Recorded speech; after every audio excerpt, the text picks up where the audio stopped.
오늘 제목을 하면 돈 되는 임야 만들기란 어떻게 해야 되는가에 대해서 나름 생각한 거에 대해서 말씀드리겠습니다. 현재 내가 산주라고 하면 또 앞으로 미래에 산주의 꿈을 꾸고 있다고 하면 그 산을 어떻게 가꿀 것인가, 아니면 있는 그대로 방치한다 라는 문제가 되드릴게요. 3, 40년 전만 해도 임야를 구입하는 것은 목적이 한 가지였던 것 같아요.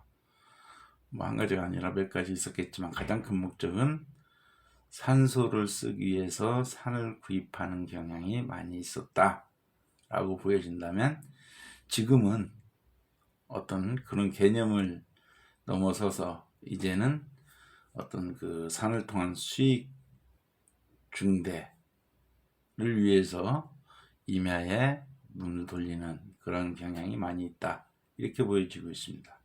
또한 국가도 거기에 대해서 적절한 그 정책들이 나오고 있지 않나요? 그래서 만약에 현재 산주라면 또 미래 산주를 꿈꾸고 있다 하면 과연 어떠한 그 행정 행위를 해야만이 산을 돈 되는 산으로 만들 수 있는가에 대해서 오늘 말씀드리는데, 첫 번째 산림 경영 계획서에 대해서 알아보고요. 또한 그 산림 조합원이 되는 것에 대해서 알아보도록 이렇게 하겠습니다. 먼저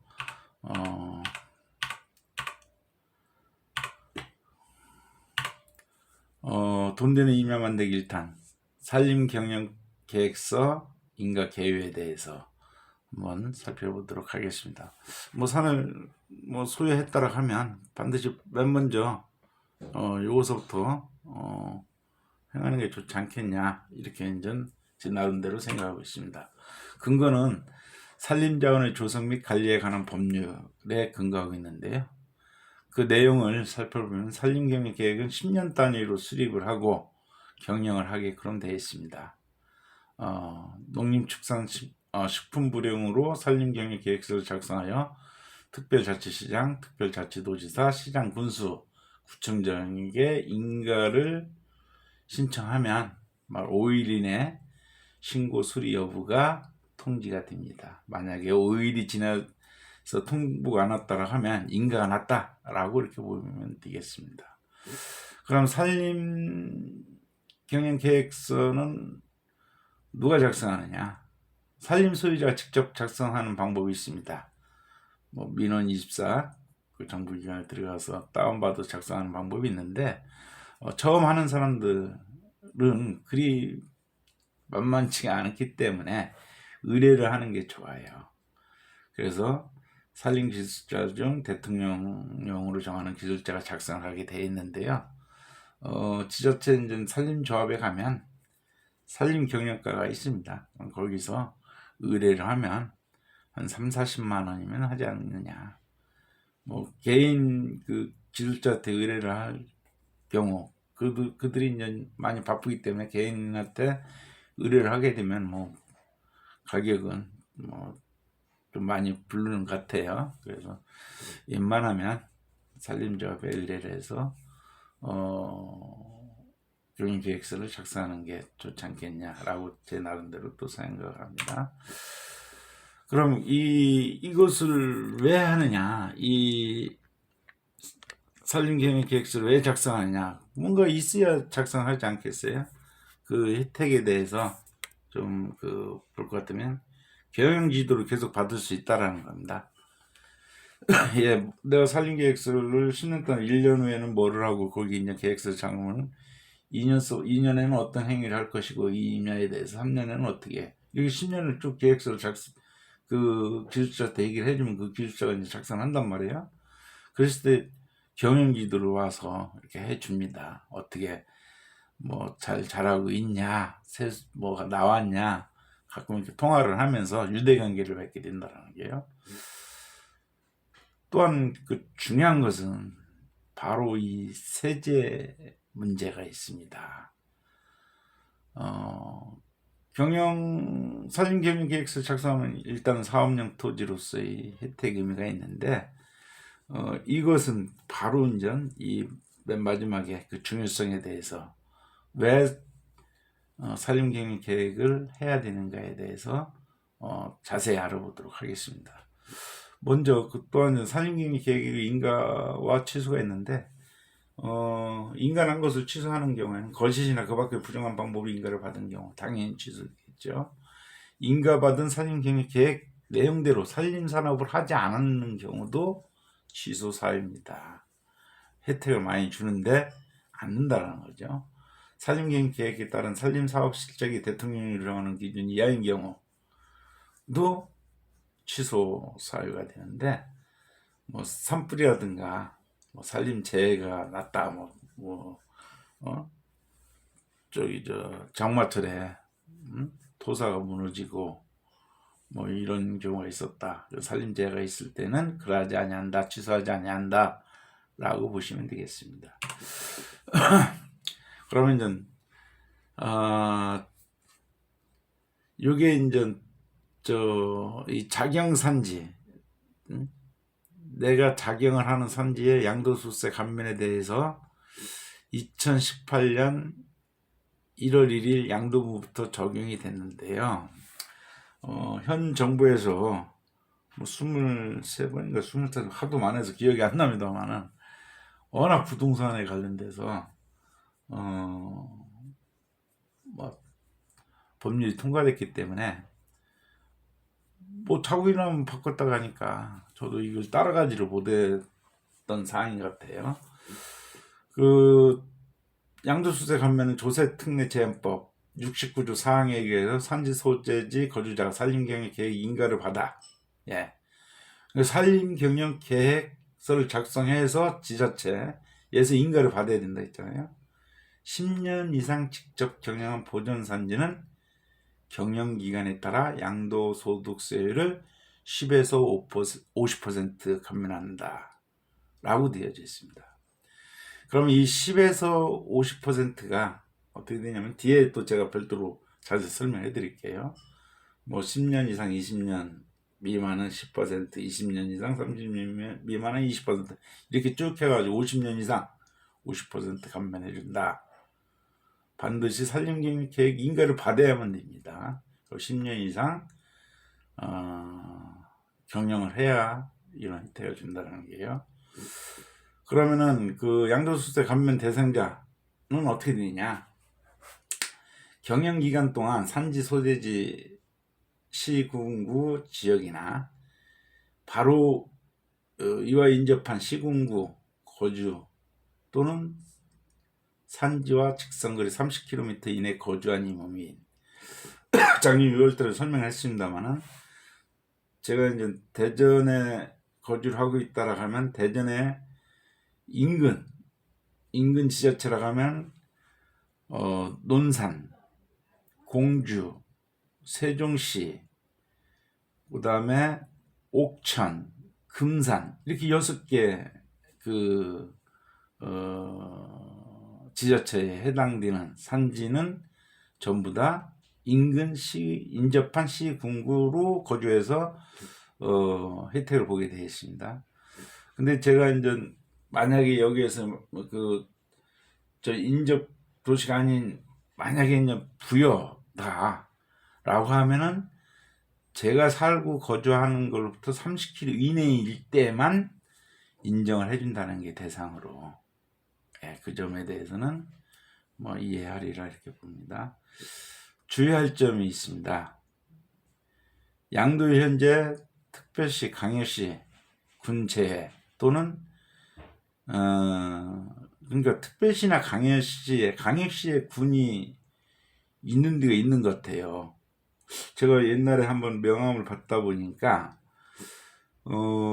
울산광역시 울주군 무슨 면 이렇게 돼 있는 명함을 본 것 같아요. 그래서 뭐야, 나는 광역시 무슨 구 서구, 동구, 중구 이렇게 쭉쭉 나갈 줄 알았더니 군도 포함된 광역시가 있더라고요.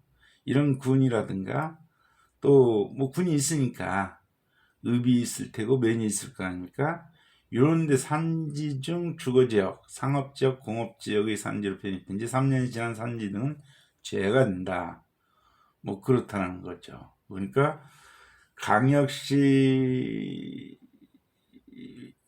요런 이제 산지에서 상업지역이나 공업지역은 산지로 편입된 지가 3년이 지난 산지, 그러니까 3년 이내까지만 해준다라는 그런 이미지로 조세특례 제한법을 적용을 받는다라고 이해해 주시면 되겠습니다. 그 다음에 이제 작용 범위인데, 임업에 상시 종사하거나 인작업의 50% 이상을 자기 노동력에 의해서 수행하는 사람에 대해서 작용으로 인정합니다.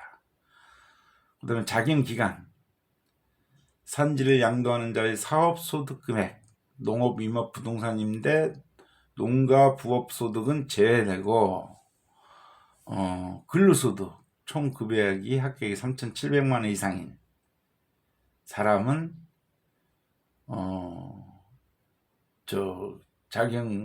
작용으로 인정을 안 해준다라는 거죠. 그 다음에 이제 이 중요한 건데, 이게 이제 2020년 1월 1일, 지금 22년이니까 이게 이제 횟수로 봐서는 이제 딱 2년이 됐는데, 가세 기간 또는 복식부기 의무자, 개인 사업자를 말하는 게요. 개인 사업자도 복식부기 의무자는 이게 이제 뭐 7천만 원인가 얼마 이상인 사람은 복식부기를 하게끔 돼 있습니다. 7천만 원일게 아마 7천만 원인가 어느 정도 넘으면은 세무서를 통해서 복식부기를 해야 되는데, 이게 수익 금액이, 개인 사업자 수익 금액이 기준이 3억 이상 수입이 있는 경우 해당 기간은 작용 기간에서 제외한다.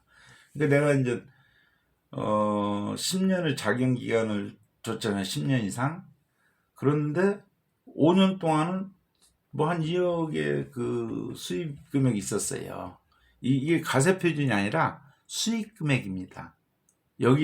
여기에는 뭐 부가세 다 포함되어 있고 어떤 판매 금액을 얘기하는 거예요. 그 3억 이상의 수입이 있는 경우는 해당이 안 된다. 그래서 조세특례 제한법에 적용을 받지 못한다라는 겁니다. 이게 이제 그 조금 뭐 어려운 분들에게 해준다라는 거죠. 한마디로 말해서 해당 기간은 작용 기간에서 제한한다. 그러니까 뭐 5년은 2억 9천이었다. 그러면 작용 기간으로 인정을 받고 그 뒤부터는 3억이 넘었다라고 하면 받지를 못하고, 또 사업이 안 좋을 때는 또 그 밑으로 떨어지면 또 인정을 받고, 이런 그 관계를 보는 게요. 단 상속인이 상속받은 산지를 1년 이상 계속하여 임업에 사용하는 경우에는 피상속인이 임업에 사용한 기간도 작용 기간에 포함된다. 자, 피상속인이라고 해서 임업에 사용한 기간도 작용 기간에 포함된다라고 여기서는 1년 이상 계속하고 있다라고 하더라도 바로 수익 금액이 3억 이상이면, 3억 이상이라고 하면 인정 못 받습니다. 이게 그렇게 돼 있어요. 이게 애매하게 이게 해석 나름인데, 제가 여기에 한번 걸려가지고 제가 정확하게 알고 있습니다. 그래서 하여튼 3억 기준에 상속을 받았는데도 계속해서 1년 이상 계속 그 농지를 경작했음에도 불구하고 3억이 넘어서 인정을 안 한다. 이런 그 세무서 통보를 받고 세금을 부과한 적이 있어서 말씀드리는 겁니다. 자, 이제 요거 감면 작용 기간이요. 10년 이상 20년 미만은 10%, 20년 30년은 20%, 30년에서 40년은 30%, 40년 이상 50년은 40%, 50년 이상 50%, 감면 한도, 요걸 잘 착각을 해야 돼요. 예전에, 이게 이제 2020년 12월 30일까지 이게 이제 2018년 1월 1일서부터 시작이 됐기 때문에 2년간 유예를 해줘가지고 2020년 12월 31일까지 이전에는 어떻게 됐냐면은 연간 1억 원, 5년간 2억 원에서 산림계획 계획 작성 후 10년 이상 작용하면은 연간 1억이니까 10년이면 10억이 있잖아요. 5년간 2억 원에서 12억 원 세제 감면을 받았는데 인터넷 보면은 그걸 12억까지 감면되는 걸로 나온 것 같아요. 근데 이것은 2020년 12월 30일 이전에 양도한 사람들에게 해당된다라고 이해하시면 될 것 같아요. 제가 잘못 알고 있는 건지는 모르겠지만 그리 이해하면 돼요. 2년간 유예했기 때문에 2019년 1월 1일서부터 실시가 됐기 때문에 2년간 유예해줘서 2020년 12월 31일 이전까지 이런 그 큰 혜택을 줬는데 그 혜택을 안 주고 돈을 이제 받아 국가가 이제 챙기겠다. 쉽게 해가지고 국가가 챙기겠다 이런 얘기예요. 참 양도소득세 관련돼서는 참 할 얘기가 많아요. 우리 1차 산업 농토 갖고 있는 분들, 또 임야 갖고 있는 분들, 토지 갖고 있는 분들은 할 얘기가 많을 겁니다. 솔직히 그 시골에 뭐 논 갖고 있어야 뭐 대로변 아니고 좋은 것 아니고 또 개발지역이 아닌 그냥 일반적인 농지라고 해야 평당 한 돈 10만 원 가잖아요. 일반적으로 평균 잡아서 뭐 경지 정리하고 뭐 이런 절대 농지 같은 경우는 이제 10만 원이면 이쪽 논산 지역은 사는 것 같아. 조금 괜찮은 것은 2, 30만 원, 뭐 40만 원, 50만 원 가지만 평균 잡으면 10만 원을 사는 것 같아요. 그러면 백마직이라고 해야 2만 평이니까 20억입니다. 총 재산이 20억이에요. 서울에 31평짜리 집 하나 갖고 있으면 그것도 20억입니다. 저 좀 얘기가 새는데 이 토지 갖고 있는 사람들에 대한 이런 그 양도소득세에 대해서 좀 강하게 매겨진다라고 이제 변경이 됐다라고 보여지는 건데 물론 주택도 마찬가지예요. 아파트나 주택도 마찬가지지만 특히 요 작용산지에 대해서는 정말 어떤 이 세금이라고 하는 거 조세 법칙은 어떤 형평성 또 균형을 이루면 안 되잖아요. 똑같이 누구한테나 부과돼야 되는 그런 건데 똑같이 부과가 안 되잖아요. 방금 전에 말씀드린 여기 그 사업자 복식부기 의무자는 혜택을 못 받잖아요. 복식부기를 하지 않은 사람은 혜택을 주는데 복식부기에서 3억 이상 수입이 있는 사람은 빼버린단 말이에요. 이게 형평성에서 벗어나 있다라는 게 조세의 원칙. 우리는 그렇게 배웠잖아요. 형평은 똑같이 부과를 해야 된다. 근데 이런 것이 이제 다 무너지는데 이 토지 갖고 있는 사람들한테 이렇게 이제 왔다라는 겁니다. 뭐 그것은 사실 그 부동산 얘기 했으니까 조금만 해볼게요. 백마지 갖고 있어 20억인데 서울의 아파트 31평도 20억이란 말이에요. 그럼 서울의 아파트 이제 그 한 15년 전만 하더라도 분양받을 때 이명박 대통령이 이제 국민주택에서 뭐 2년 사는 걸로 해서 아마 강남 지역에 33평, 4평 한 4억 5천 5억에 분양받은 것 같아요. 지금 20억 가지 않습니까? 예, 15억이 떴어요. 근데 우리 토지 같은 경우는 그렇게 큰 것이 있었나요? 없었잖아요. 그리고 30년 전만 하더라도 30년, 40년 전만 하더라도 1가구당 답을 갖고 있는 게 9마직 있고 1800평 정도가 1가구당 소유하고 있었거든요. 그러니까 그거 지금 갖고 있다 하더라도 9마직이 처분한다 하더라도 솔직히 2억도 안 되는 거 아니에요. 2억 된다기야. 그냥 10만 원 이상 받아서 2억 된다기야. 서울 가가지고 그 땅 2평을 사갔어요. 몇 평을 사갔어? 응? 내 2다리 쫙 뻗고 잠잘 땅 하나도 못 사는 거. 그런 값어치 없는 토지를 갖고 있는 거에 대한 국가의 양도소득세를 이렇게 매긴다라고 하는 것은 조금 가하지 않냐. 우리 1차 산업 하는 사람들이 너무 순진해요. 그래서 세법을 알면 돈이 보인다라고 하는데 솔직히 저도 모르고 여기에 대해서 해박한 지식을 갖고 있는 사람도 있지만은 우리 1차 산업자를 너무 그냥 깜보고 무시하고 막 어떤 세법을 발의해서 입안해서 발의하고 그걸 갖다 또 통과시켜 가지고 또 땡땡땡이나 쳐대고 우리 국민을 무시하는 1차 산업자를 무시하는 행위지 않느냐. 우리 1차 산업자들이 동의하지 않는 이런 법들을 막 만들어낸단 말이야.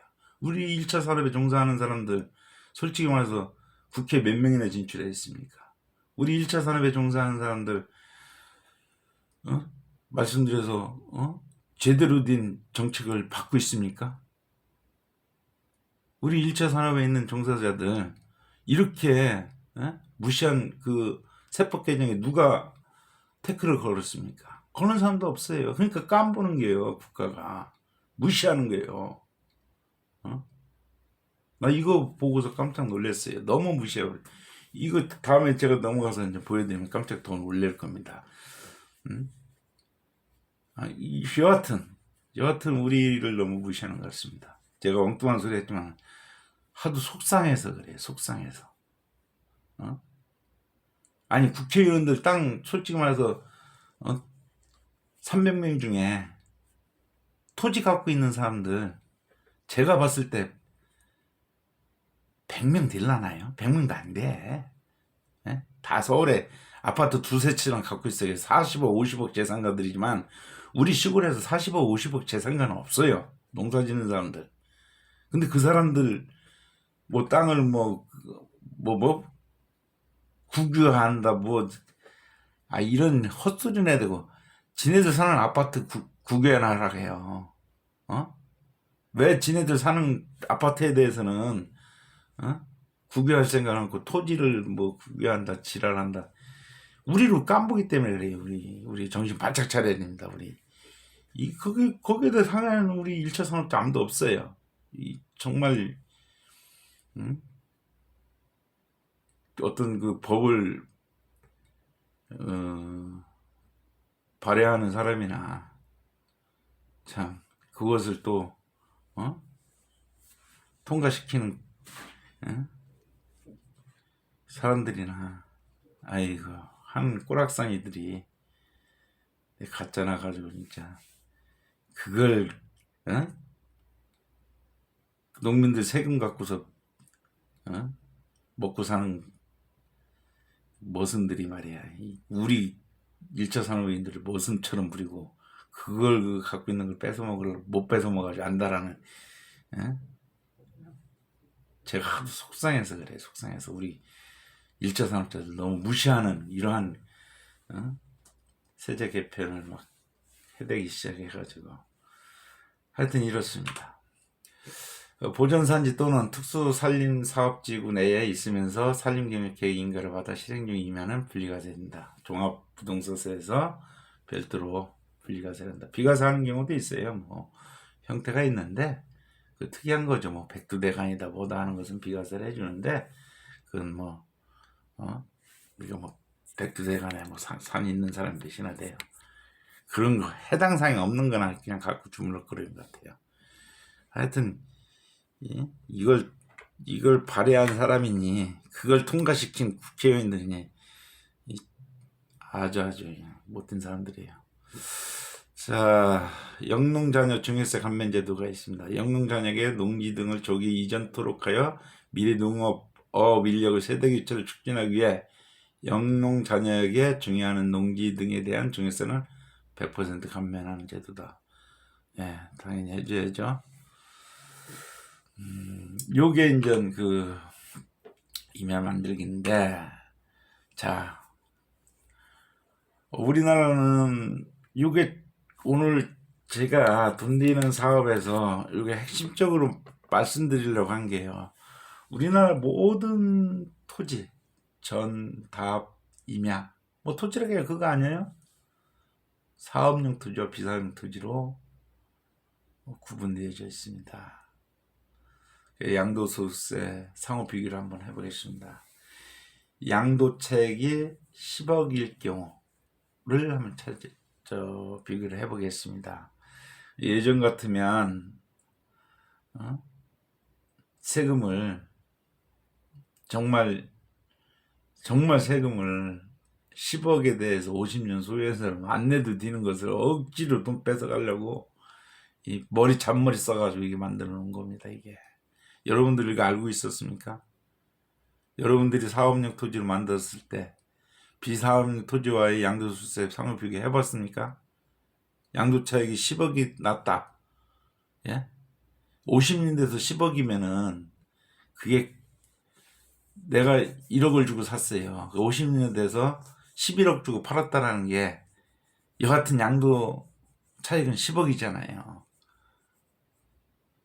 국가가 돈을 얼마나 양도세로 가져가는지 이것을 농민을 대표하는 비례대표 의원이 누굽니까? 이런 거에 대해서 아무 잔소리도 못하고 우리 농민들한테 설명을 한 사람도 없고 참 답답할 노릇입니다. 자, 자기기간이 10년에서 20년일 때 비사업용 토지 양도세는 이거 10년으로 기준을 잡아서 이제 제가 뽑아봤는데요. 3억 7,930만 원입니다. 사업용 토지 같은 경우는 2억 9,955만 원입니다. 그래서 10년 이상 작용을 했기 때문에 10% 감면을 해주고요. 자, 보십시오.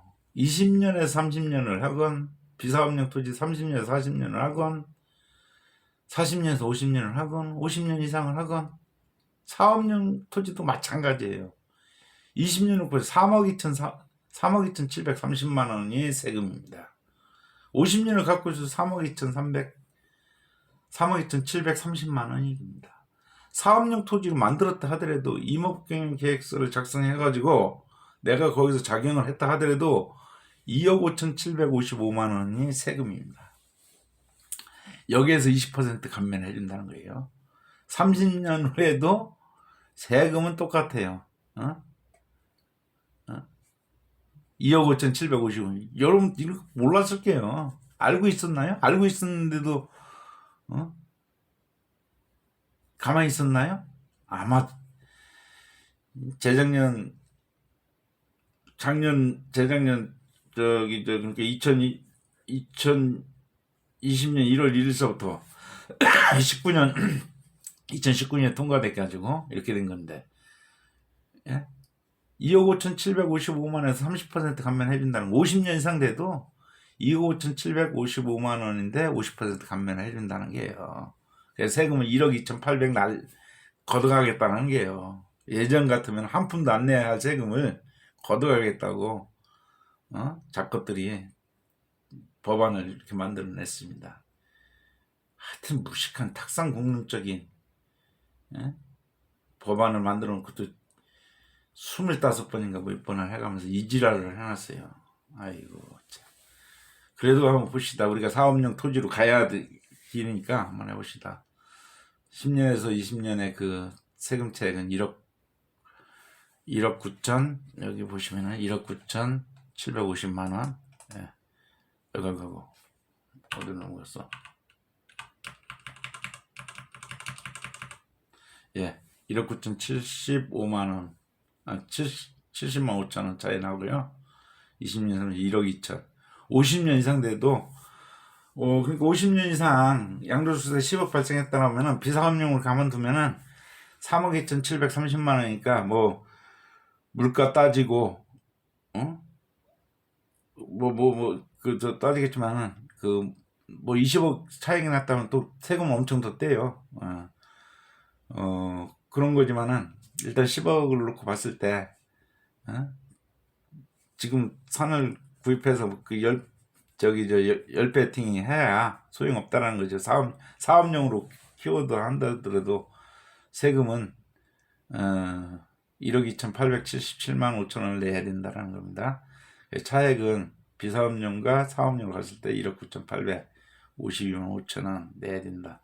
이 관계 알고 있었나요? 제가 오늘 아침에 뽑아본 건데 이 관계 알고 있었나요? 그러면은 그 한번 볼까요?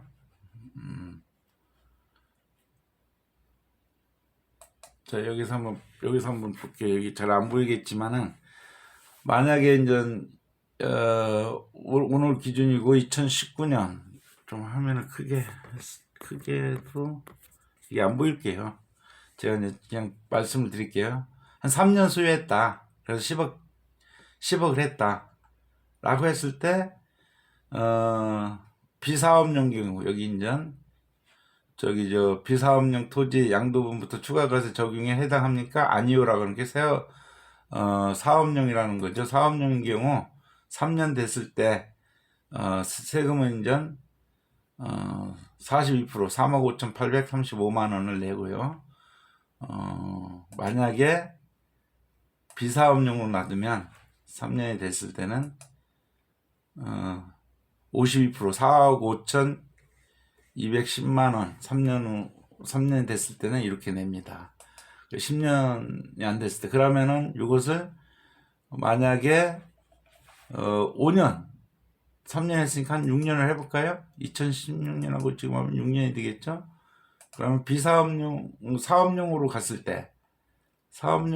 때는 세금이 3억 3,300만 원 정도가 나오고요. 이제 그 비사업용으로 갔을 때는 약간 4억 2천 정도 세금이 납니다.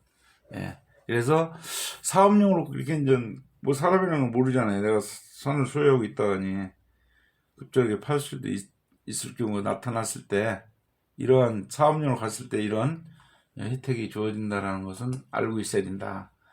장기적으로 뭐 국가가 50년까지 50% 말이 번들어하잖아요. 알고 있었나요? 세법에 대해서 50% 감면해 준대요. 사업용으로 가면 와, 큰 돈 감면해 주네 라고 했지만 사실은 그렇지 않다라는 것을 보셨듯이 50년 소요해봤자 비사업용으로 가도 뭐 한 3억 2,700억 1억 2,800하고 약 한 2억 정도 20%더 덜 낸다. 사업용으로 가도 이렇게 생각하면 되겠습니다.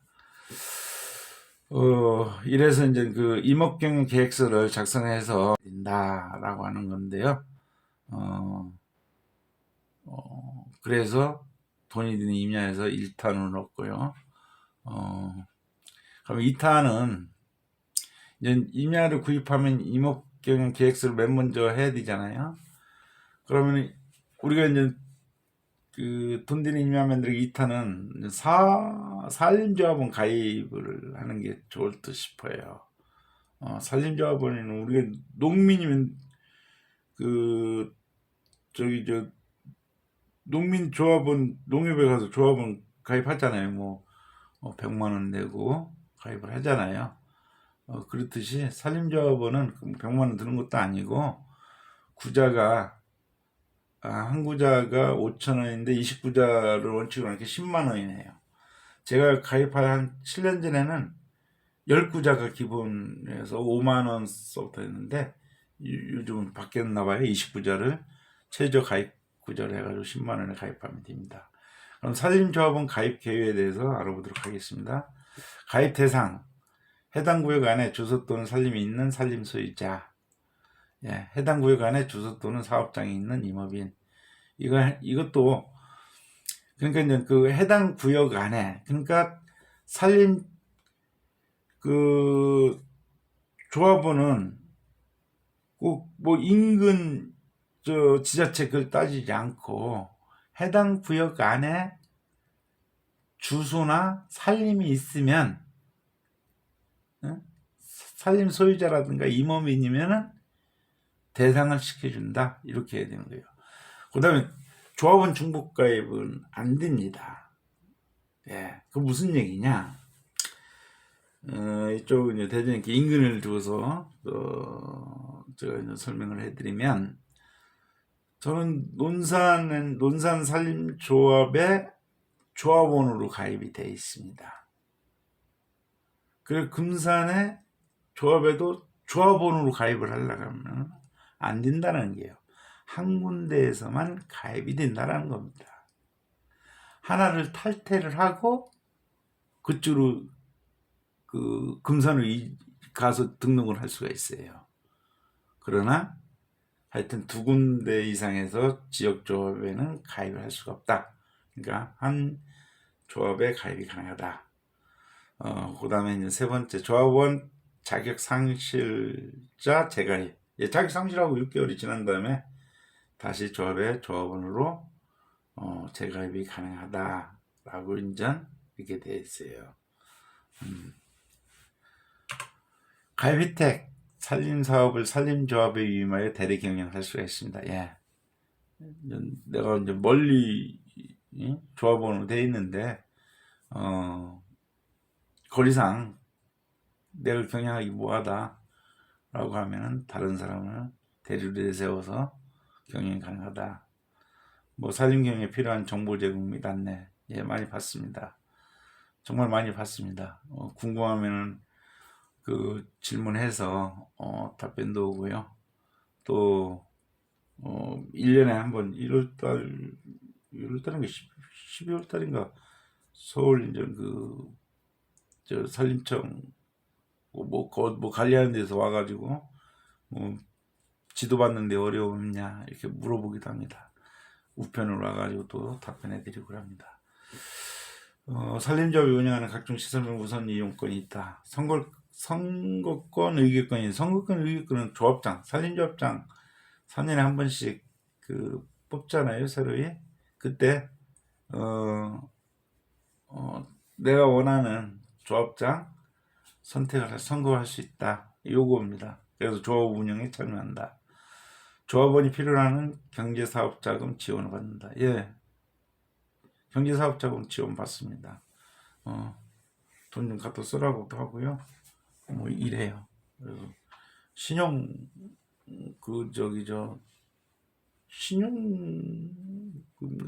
저리로 줘요. 한 2%가 3%인가. 그런 거 이제 갖다 쓸 수가 있어요. 예금은 3천만 원까지 이자 소득세 14% 감면해준다. 여하튼 예금금리가 약해지만은 14% 감면해준다. 14%에 이제 이자 소득세가 10%니까 뭐 또 주민세 또 10%에서 15.4%가 감면이 되겠죠. 단기 순이익 발생 시 이용 배당 및 출자 배당, 출자금 1천만 원까지 배당 소득에 대해 비과세하게 된다. 예, 배당은 매년 오더라고요. 예. 가입 절차 및 방법, 가입 신청서, 임업경영 내용 증빙서류, 임업경영에서 경리계획서를 써야 되고요. 3주 임야대장, 신분증 4번 누르면 이사회를 통해서 조합원 가입 여부가 결정됩니다. 바로 되더라고요. 출자금액이 나왔네요. 20자 이상 1만 자까지, 그러니까 한 자에 5,000원이니까 1만 자면 5천만 원인가요? 5천만 원까지 조합원 구자를 틀 수가 있습니다. 농협에 비하면 싸죠. 농협은 뭐 100만 원이 이렇게 드는 것 같은데, 어디는 150이라고 하고, 어디는 시다리는 300이라고도 하더라고요. 이렇게 이제 가입할 수가 있습니다. 10만 원이면 조합원이 될 수가 있다. 그런 얘기고요. 그래, 이렇게 이제, 그러니까,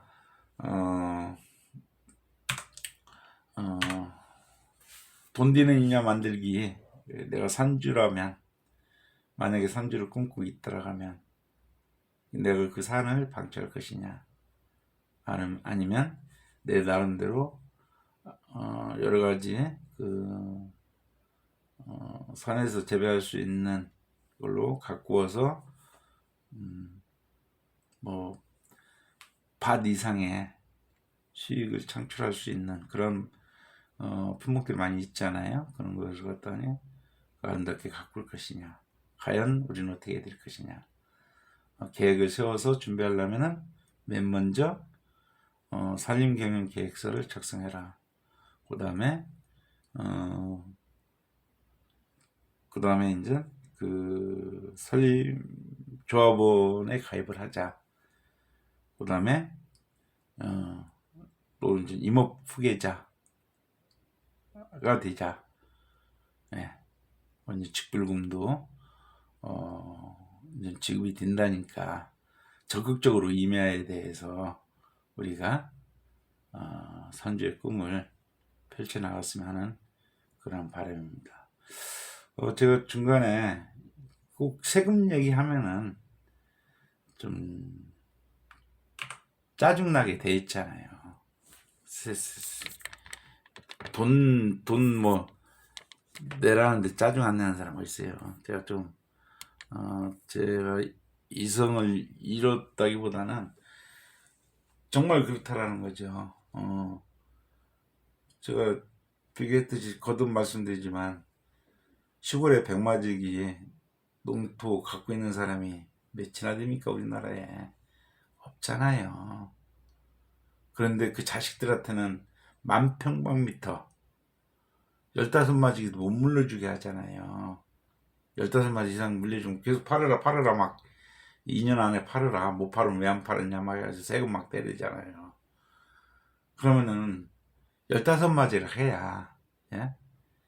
10만원씩 해야지. 1억 5천 그 저 15, 3천 3억 정도 그 농토를 부모로부터 물려받았는데 국가는 그거 처분 안 한다고 생떼를 치잖아요. 아주 왜 처분 안 해요 막 하면서 저기 저 막 생떼를 치잖아요. 3억도 안 되는 그냥 면적으로 해서 3만 평 이상 저 상속으로 받아서 못 갖고 있게 그럼 탁 틀어막았잖아요.